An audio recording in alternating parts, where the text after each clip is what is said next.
वसई विरार शहरात गेल्या काही दिवसांपासून पाणी टंचाईचे गंभीर संकट निर्माण झाले आहे। अनेक भागांमध्ये पाणी पुरवठा कमी दाबाने आणि मर्यादित प्रमाणात होत असल्यामुळे नागरिकांना दैनंदिन गरजांसाठी मोठ्या अडचणींचा सामना करावा लागतोय।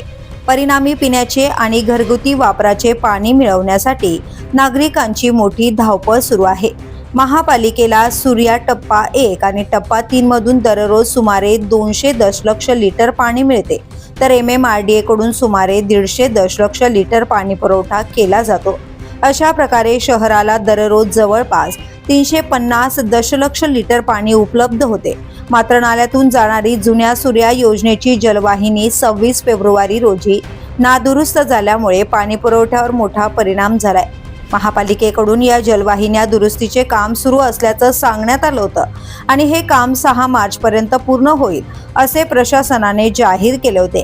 मात्र अद्यापही दुरुस्ती पूर्ण न झाल्याने शहरातील अनेक भागांमध्ये पाणी टंचाई कायम आहे आणि नागरिकांची गैरसोय वाढत चालली आहे। दरम्यान या परिस्थितीचा फायदा घेत काही टँकर व्यावसायिकांनी पाण्याचे दर वाढवल्याचा आरोप स्थानिक नागरिकांनी केला आहे। साधारणपणे 800 ते 1000 रुपयांना मिळणाऱ्या पाण्याच्या टँकरसाठी आता 1800 ते 2000 रुपये मोजावे लागत असल्याचं नागरिकांचं म्हणणं आहे। वसई तालुक्यात अंदाजे 600 ते 700 पाण्याचे टँकर कार्यरत असल्याचं सांगितलं जात आहे। महापालिकेकडून नियमित पाणी पुरवठा होत नसल्यामुळे अनेक भागांमध्ये नागरिकांना टँकरवर अवलंबून राहावे लागत आहे। महापालिका क्षेत्रात प्रत्येक कुटुंबाकडून दरमहा 150 रुपये पाणीपट्टी आकारली जाते। मात्र पाणी मिळो अथवा न मिळो हे बिल भरावेच लागते अशी नागरिकांची तक्रार आहे।